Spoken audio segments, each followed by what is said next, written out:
Hello everyone, সবাইকে পহেলা বৈশাখের শুভেচ্ছা।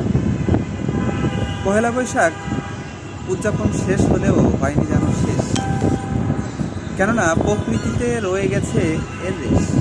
আমরা গত পরশু পহেলা বৈশাখকে অর্থাৎ বৈশাখ মাসের প্রথম দিন উদযাপন করেছি।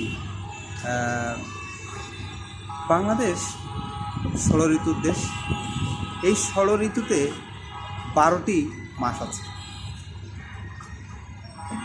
তার মধ্যে বৈশাখ মাস ব্যতিক্রমী একটা মাস।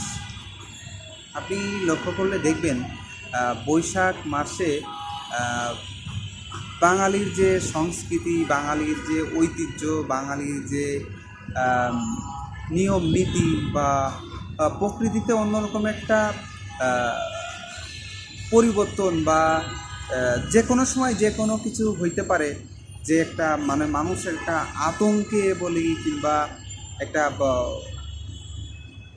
রোমান্টিক একটা অনুভূতির কথা বলি, কিংবা আপনি যেই আমাদের দেশীয় যে ফলগুলো, স্পেশালি আমাদের জাতীয় ফল কাঁঠাল, এটা কম বেশি আমরা সবাই জানি, অবশ্যই জানি। কেননা আসলে আমি যদি বাংলাদেশে বসবাস করি, অবশ্যই আপনাকে আমাকে জানা দরকার যে আসলে আমাদের দেশের জাতীয় ফল, জাতীয় মাছ, জাতীয় পশু, জাতীয় গাছ, এগুলো তো আমার মনে হয় আমরা সবাই জানি। তো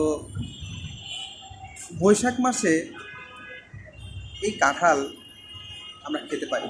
এই কাঁঠাল প্রচুর পরিমাণে আমাদের দেশের বিভিন্ন প্রান্তে আমরা দেখতে পাই, অনেক জাতি। এবং যদি ফলের ভিতর যদি বলি, আমার মনে হয় আমকে ভালোবাসেন না বা আমকে পছন্দ করেন না এমন মানুষ খুঁজে পাওয়া খুব কষ্টকর।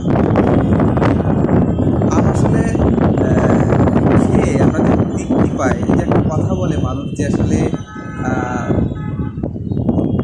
কাঁঠালে বাবু আমে কাবু, আমরা এই বৈশাখ মাসেই এই আম খেতে পাই। যদিও এই সময় আমের যে অবস্থা হয় বা আমের যে সাইজ হয় তাতে খাওয়ার উপযোগী হয়ে যায়। কাঁচা আমে যে কী পরিমাণে ভিটামিন আছে, ভিটামিন সি আছে, সেটা আপনি না বুঝতে পারবেন। কাঁচা আম মাখিয়ে গরমের সময় অনেকে একত্রিত হয়ে খাওয়ার যে একটা মজা, সেটা বলে বোঝানো যায় আসলে। বৈশাখ মাসকে স্পেশালি